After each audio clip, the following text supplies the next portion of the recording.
Welcome to the Saurav and Sagar show. In this episode, we are unpacking a critical topic for leaders, founders, and anyone who manages a team, and that is how to build a high performance team.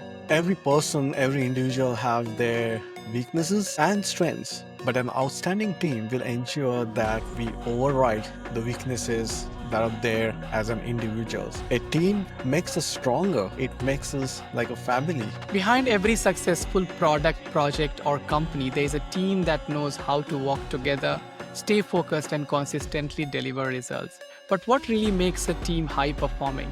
Is it about hiring the smartest people, setting aggressive goals, or creating the perfect culture?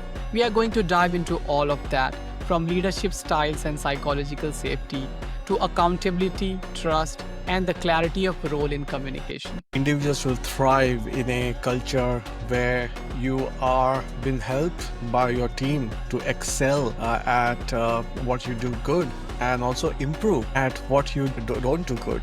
Whether you are leading a startup or managing a cross functional team or looking to elevate the dynamics of your current team, this episode will give you insights, frameworks, and real world tips to help you build a team that thrives.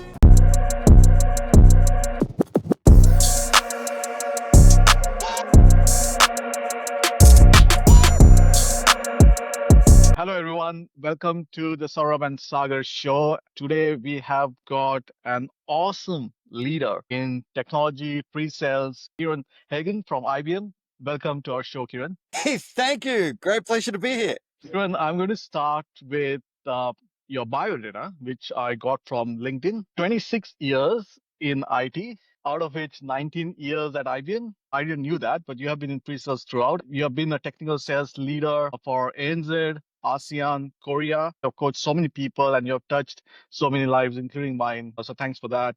Today, you're a data, AI, and Watson X sales leader for ANZ.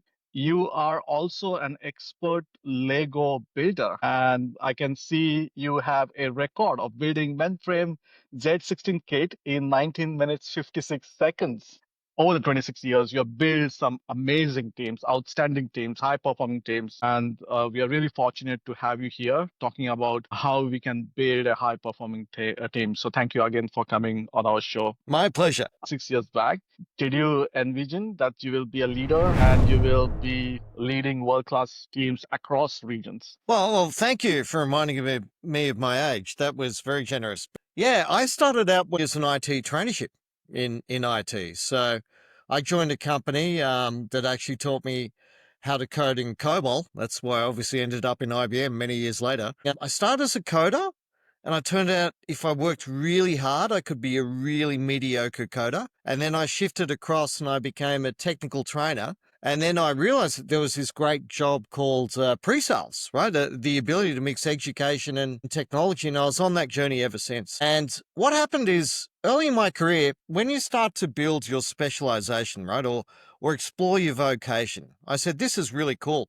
And I got to mix with a number of people and peers. And then over time, I thought, you know what? Maybe I could actually manage a team, put some people together based on what I learned, my experience. And I think that's it's like an evolution, if you like, or you reach a certain point where when your experience is enough, you think I'd like to pass that on. I'd like to share that. And I think that was my journey. Certainly when I joined IBM, I came in as another technical sales specialist. And I remember it was in November 2010.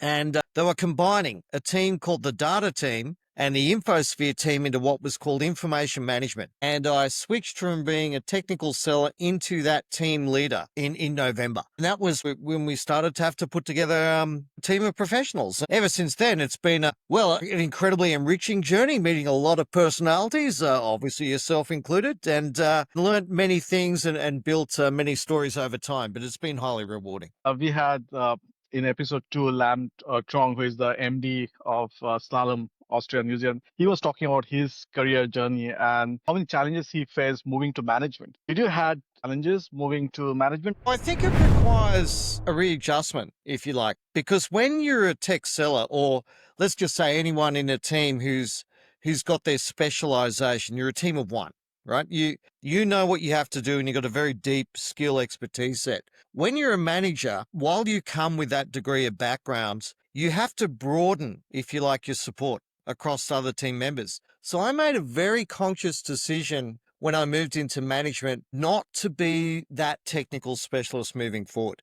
While I had the knowledge, I would delegate, if you like, to the other team of talent so they could build up their skills and focus, if you like, on the coordination of those people together.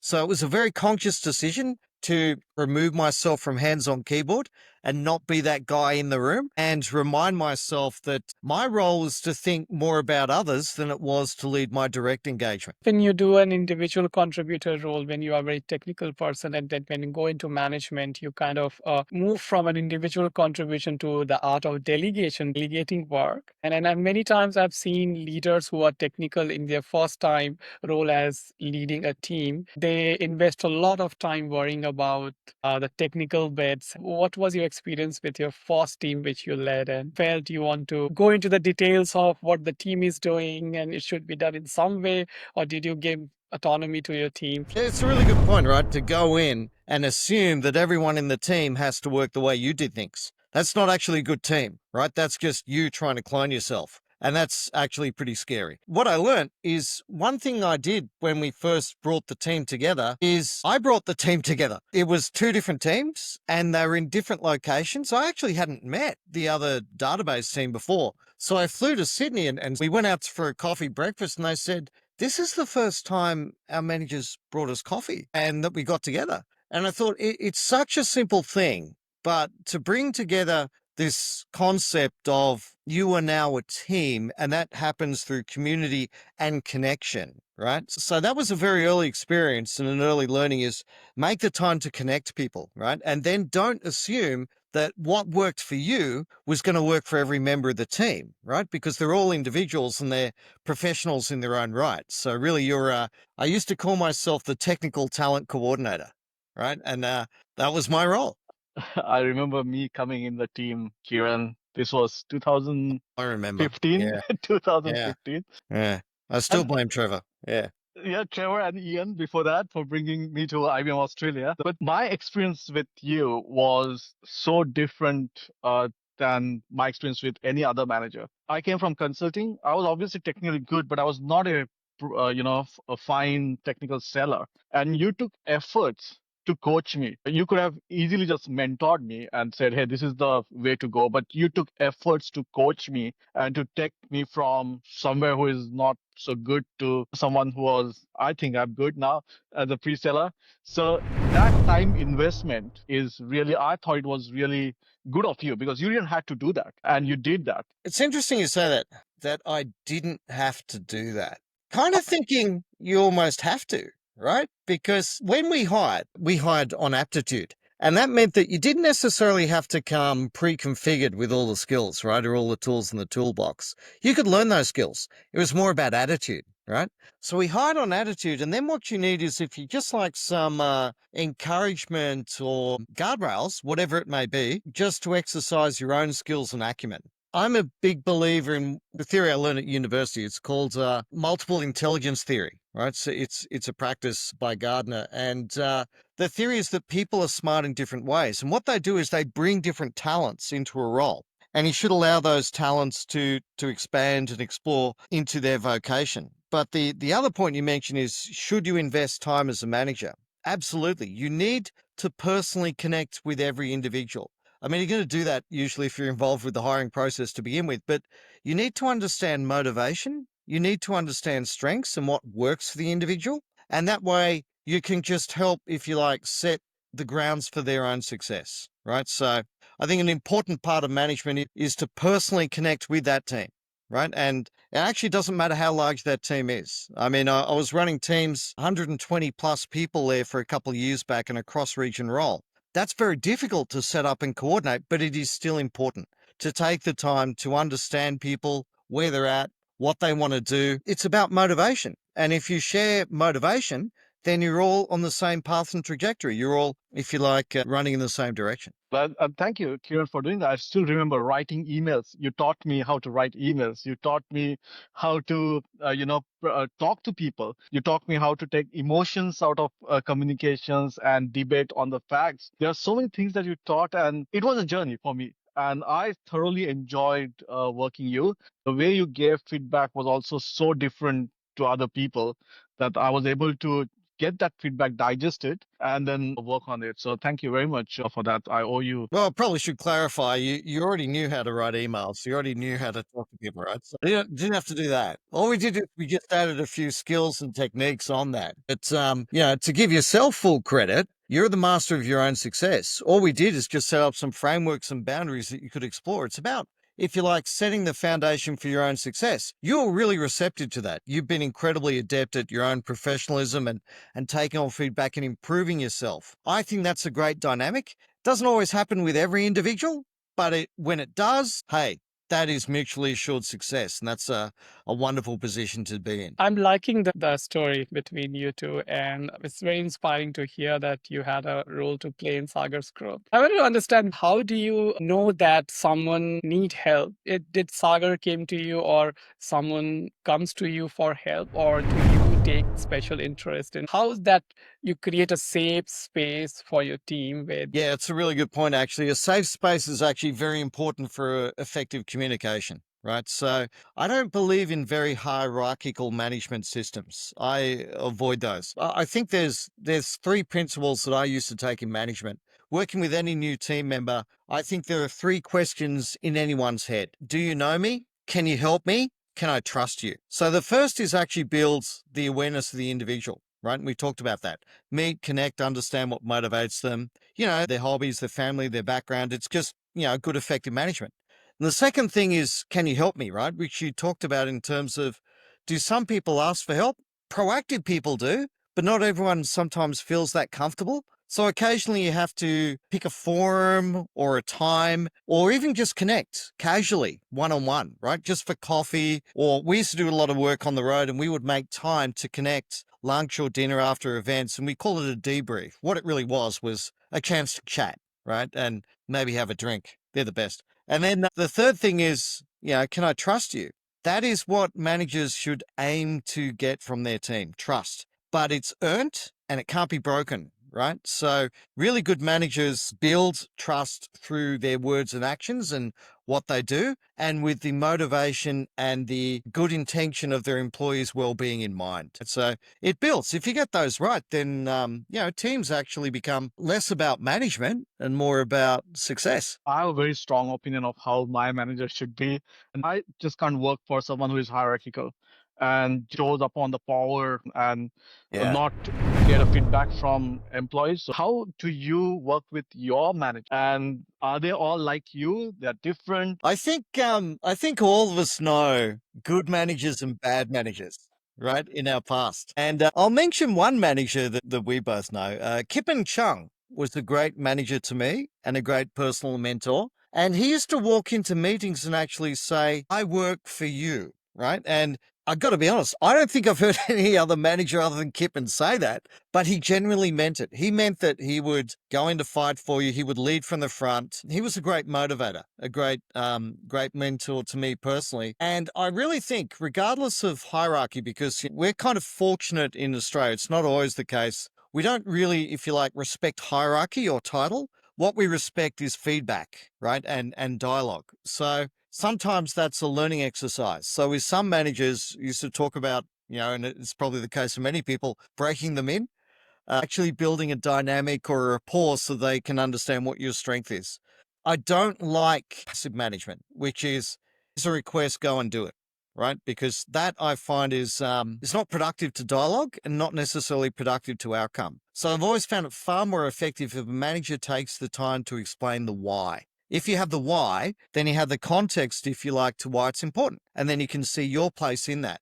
And that takes a little more effort, but it's a much bigger return, right? Because it's just taking the time to scene set with the individual, and then they understand their context, and you're working on that trust layer again. Right. So, yeah, many lessons there. Many managers I've worked for. I know, Saga, you used to go through a lot. But, healthy teams and dynamics should have that sort of dialogue, and that goes all the way through good team cultures and management chains. When I got chance to lead a team, and when you become a manager first time, you always look at your experience. How was your experience under someone? And I've always had a a diversity of different managers I worked under, and but mostly hierarchical.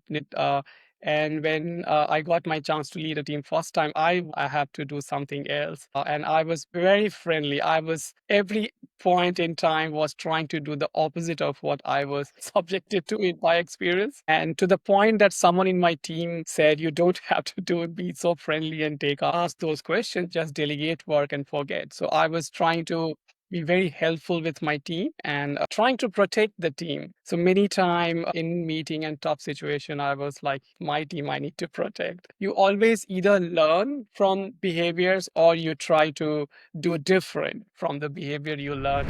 Did it ever happen that you didn't took a behavior, maybe try to do something else? Yes. Yeah, many times. I tend to take the perspective that I want to treat my staff the way I would want my manager to treat me. Right. But you're quite correct. The management is quite involved. There's many balancing acts. You can't always be their best friend because sometimes you do need tough conversations. And there's maybe KPIs or performance measures at work, or occasionally, yeah, you do have to dismiss people or put them on coaching or emergencies happen, right? So there's different levels in that engagement. But overall, I mean, you learn from the experience and what it's like. I think you need to be empathetic. How is your messaging being perceived? Is it courteous and thoughtful? And be kind to yourself as well. Sometimes you're not always having your best day, right? You can be a little brusque or abrupt with the team, or they're a bit, combative with you. And there can be many reasons for that. I did have some managers, for example, I have been in areas of the world where there are coups, where there is potential conflict. I didn't feel at the time, this is very early in my career, very supported by the business. I do remember talking to a manager who was saying, you create a lot of problems there. And I said, well, were you prepared to go to that place and do what I was doing? And their answer was no.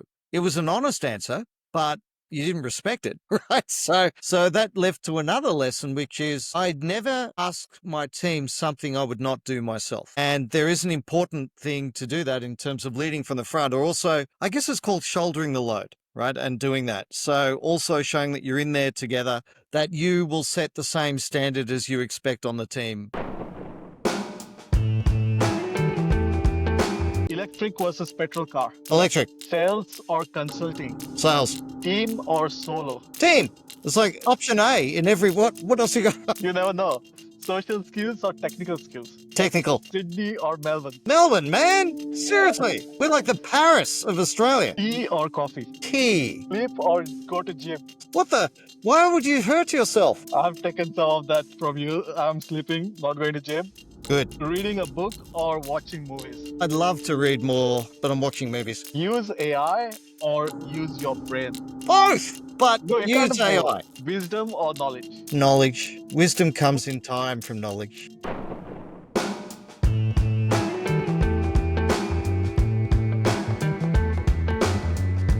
Consulting is like people leader, a manager who is mostly coaching you for your career.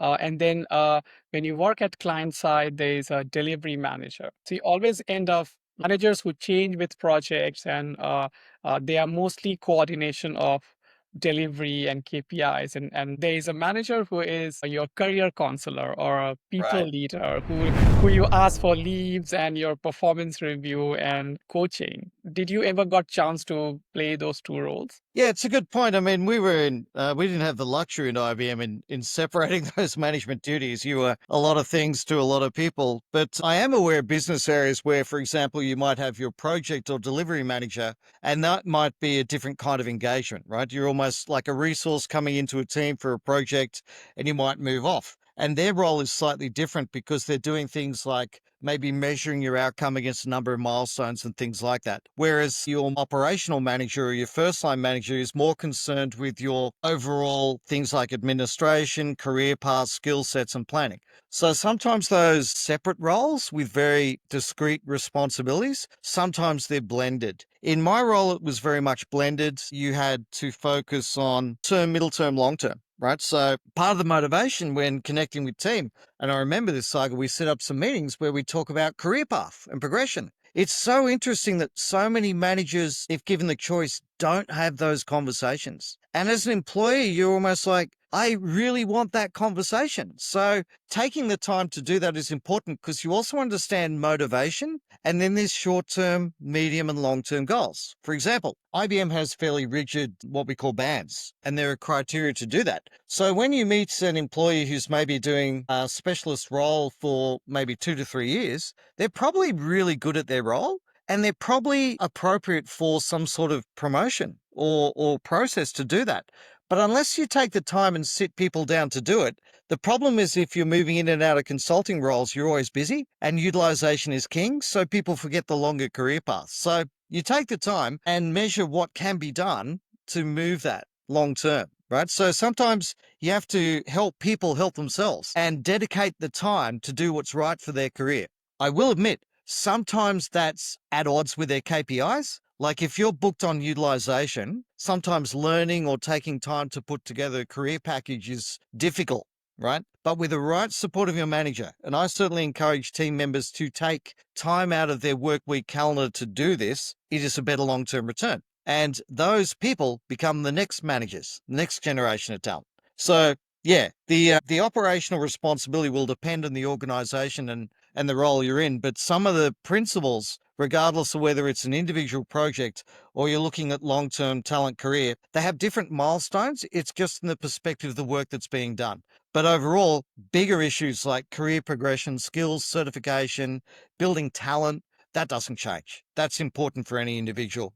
And I think it's part of our professional right to exercise those options. I was having similar conversations on career progression with some of my friends a couple of months back.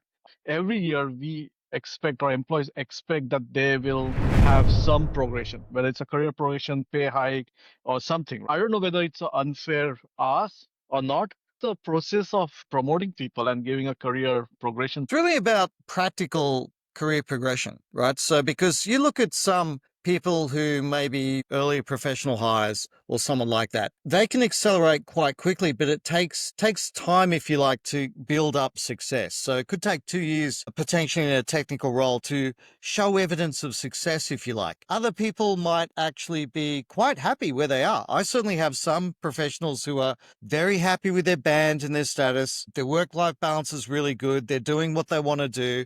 They're what we call solid contributors. And maybe their next step is not a promotion. Maybe the next step is actually, maybe they want to do retirement or something else. That's all fine. And I have some people who are really aspirational. And there are some people who think, I've been doing the job for 3 weeks, so I deserve a promotion now, right? I've met all of those. And the reality is, to take on board that career progression is a worthwhile discussion, but it's more around talent management, right? And from that, as a manager, there are some practical things I need to go in and make that a reality, right? So with each resource, you talk about where their current skill level is, you listen to what their aspiration is, and then you need to decide, is that a short-term, a medium-term, or a long-term goal? And some people, we've also changed career paths, right? We've had some people go from technical to sales, or might be exploring architecture or other areas of the business.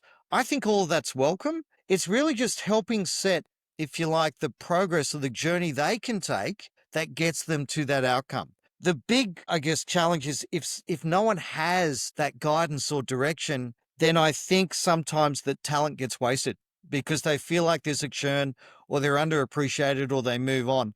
But if you give them realistic goals and expectations and take on board what you need to do, the process or escalation, it's then a joint commitment with milestones and it gets you to the outcome. So it really is a conversation around that balance of the proof points, the milestones, and then delivering on that expectation. So it's a shared journey, if you like, but it also needs to be tempered by reality. There are processes sometimes. There are windows of opportunity. There might be annual career cycles. Someone may be happy with a pay rise, but someone else may actually be expiring to an executive level or moving across business. Part of the manager's role is to help expedite that, find the opportunities, find the training, make sure it's available, and the employee to dedicate the time, if you like, to deliver on that as well. And then yeah, you've got a long-term career path. It's a good thing. Career growth is not always vertical. Like many people, it's a race, chase the vertical growth in the hierarchy in organization.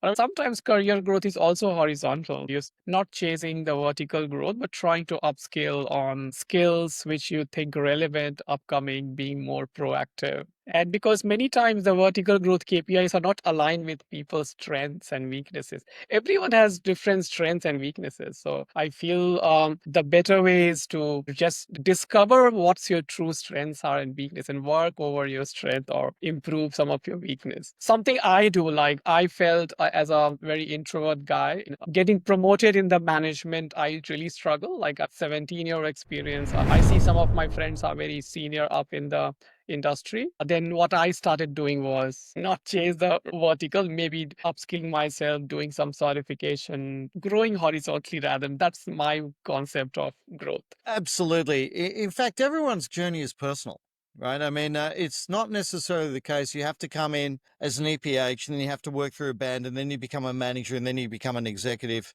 That's not for everyone, right? I talked about that multi-intelligence theory. There's different attributes in that, including intrapersonal and interpersonal skills. The intrapersonal is the ability for you to reflect yourself. What is it that you want? What motivates you? Right? Are you excited by technology? Are you excited by problem solving? And sometimes people will transition. I've had people try very different roles because you're in the role and all of a sudden you learn out, actually, I'm really good at sticking with a project and delivering an outcome. So I'm better maybe in a services delivery role than I am in something like code development or technical sales. Perfectly fine, right? You have some people who want to explore technical architecture and really take that journey. All perfectly fine.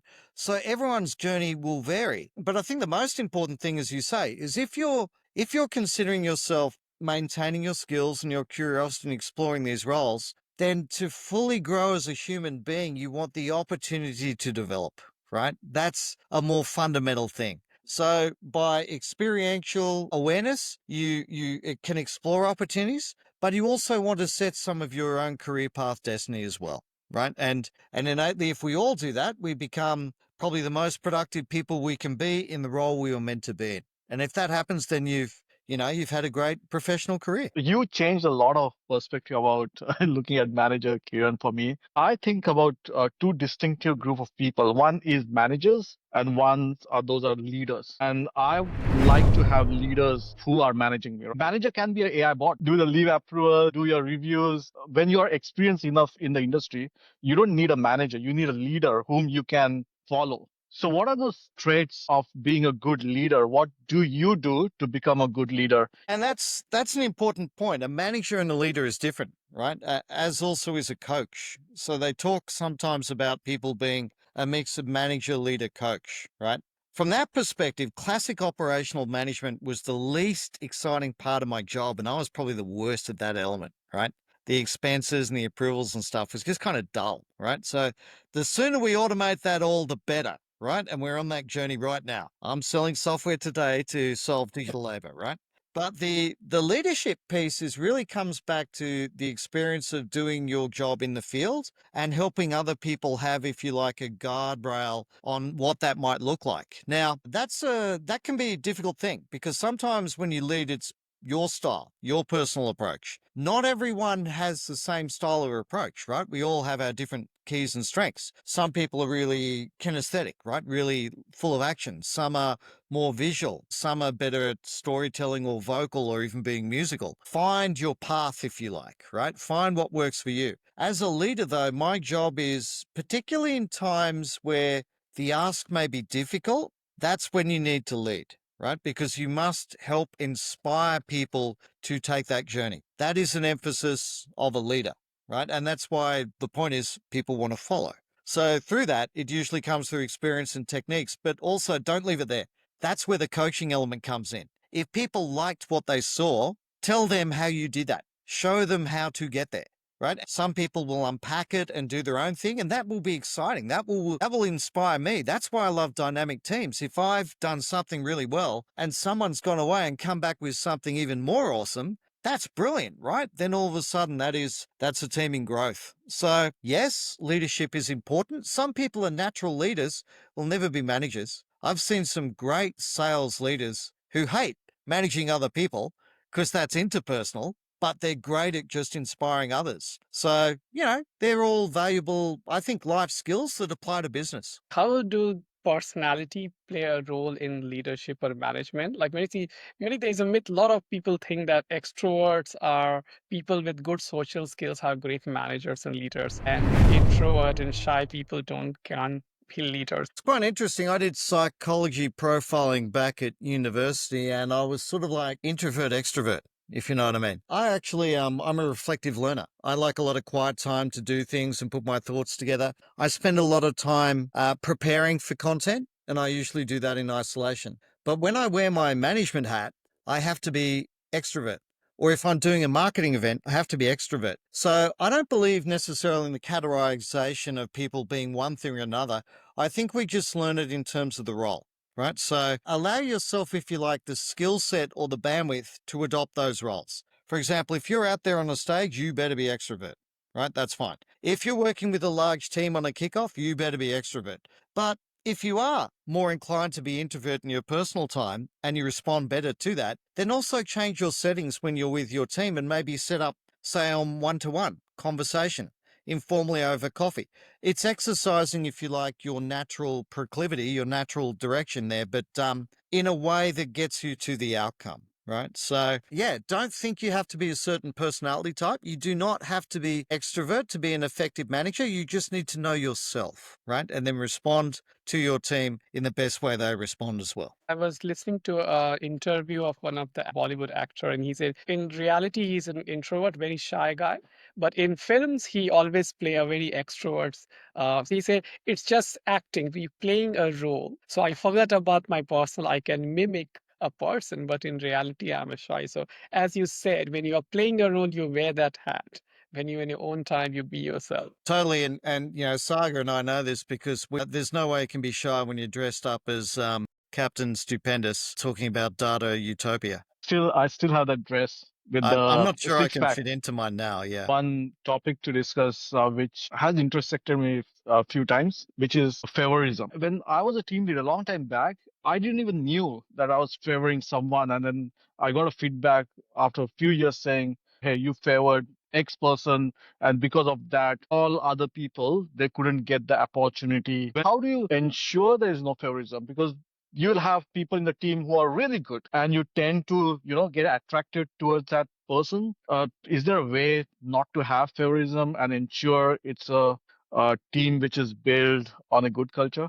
That's an interesting point. I mean, you could say that the people you most likely favor are those most similar to yourself, right? That's usually what happens. You see someone with a natural affinity or a proclivity or whatever it is. And I think as a manager, you sometimes have to separate your personal preference with the welfare of the team. Not every individual is running at the same pace of career development or skill. Some people you have a natural affinity with. Some people are your talent bench, right? So you're actually grooming them for the future. It's important as a manager to acknowledge you will have some personal favorites within the team. That's understandable, right? That's just human psychology. But it's important not to favor them, right? That's important in terms of equalness. That's about fairness, really, more than anything. Appreciating everyone's contribution when it occurs and not being overt in that. My key mandate, I think, in management is to praise, empower, and protect. That applies to every member of the team. I was never a manager, but I've seen my friends who say the toughest job about being a manager or leader is asking someone to go or let go from the business. Have you been in that situation ever?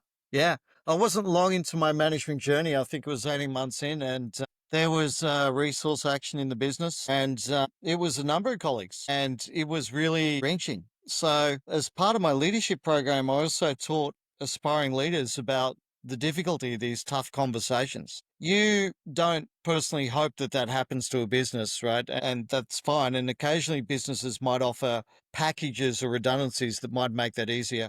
In those scenarios, what you actually hope for is someone who had a different sea change or career path actually takes those opportunities. To them, it might actually be an opportunity, right? A package or redundancy might be a open door to another opportunity. They're the best outcomes. But I have been in rooms where the conversation has been, well, at one point, HR provide a lot of guidance, right? So a good HR team will provide you a script or a guidance. I've got to be honest with you, I could never follow a script. It was too impersonal to me. When delivering tough news like that, it's important to recognize the individual first, right? In that room, allow time.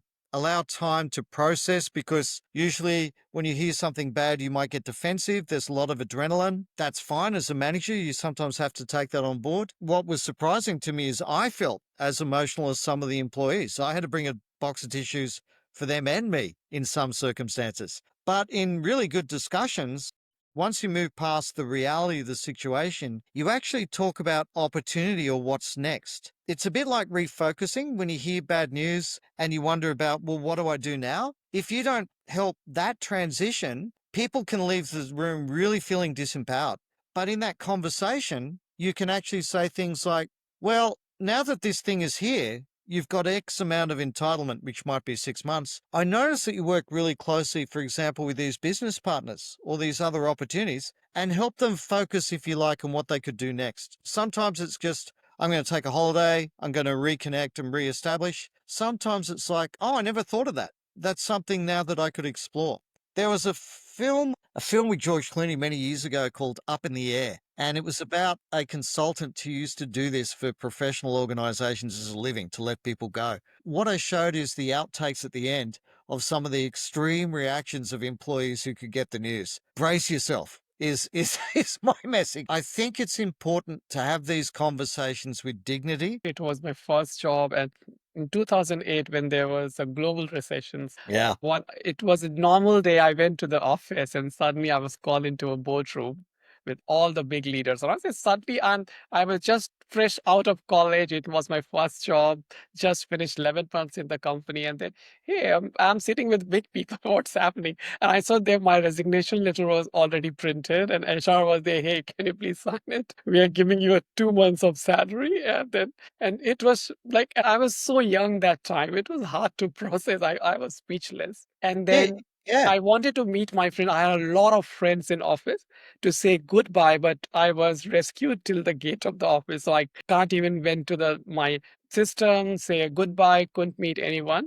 So that was really heartbreaking. Not all organizations do it well. Not all managers do it well. Certainly, it was my principle within the team. If someone voluntarily resigned or if someone was being let go, I would ask them if it was okay if I shared this news with the team, right? And the reason is your network can also find opportunities. So certainly if someone had resigned and gone to a competitor and they had to be walked from the building that day, I made a point of anyone in the office being aware that we could do a lunch or a farewell to make sure they had a chance also to give their well wishes and connect and say their goodbyes. Thanks, Kiran. Great chatting with you today. Thank you, Kiran. I really appreciate spending time on the weekend with us. Oh, And it's fun. Yeah, it's been great. Look, I hope you have a fantastic season 2, building on the strength of season 1. And this has been a fantastic topic of interest. Happy to connect anytime and continue the dialogue.